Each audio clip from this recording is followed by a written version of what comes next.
अकोटच्या बाजारामध्ये कापूस 8,400 तर 1 जानेवारी 2026 ला जेव्हा सरकारनं इम्पोर्ट ड्युटी 11% लावली तेव्हापासून कापूस हा जवळपास 500 ते 1000 रुपयांनी वाढलेला आहे.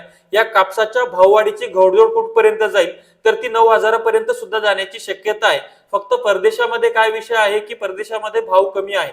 जेव्हा आपले जर भाव परदेशातल्या भावापेक्षा जास्त वाढतील तर परदेशातला कापूस आपल्याकडे येऊ शकतो. त्यानंतर बांगलादेशचा विचार चाललाय की आपण सगळ्यात जास्त सूत हे बांगलादेशला निर्यात करतो, तर बांगलादेशचा विचार चाललाय 20% आयात शुल्क लावायचा, पण तिथला कापड उद्योग त्याला विरोध करतो, त्यामुळे ते सरकार ते लावणार नाही. अमेरिकेसोबत जो करार चालू आहे तो करार झाला तर अमेरिकेतला सुद्धा कापूस आपल्याकडे येऊ शकतो. मात्र सरकार जीएम आणि ती नाही म्हणते, त्याच्यामुळे तो करार सुद्धा होतच नाहीये. आणि तिसरा महत्वाची गोष्ट म्हणजे काय आहे तर सीसीआयची जी खरेदी चालू आहे आणि ही जी बातमी आली आहे की कापसाचे भाव वाढतायत त्यामुळे शेतकऱ्यांनी विक्री थांबवलेली आहे. त्याच्यामुळे झालं असं की आवक घटलेली आहे, डिमांड वाढलेली आहे.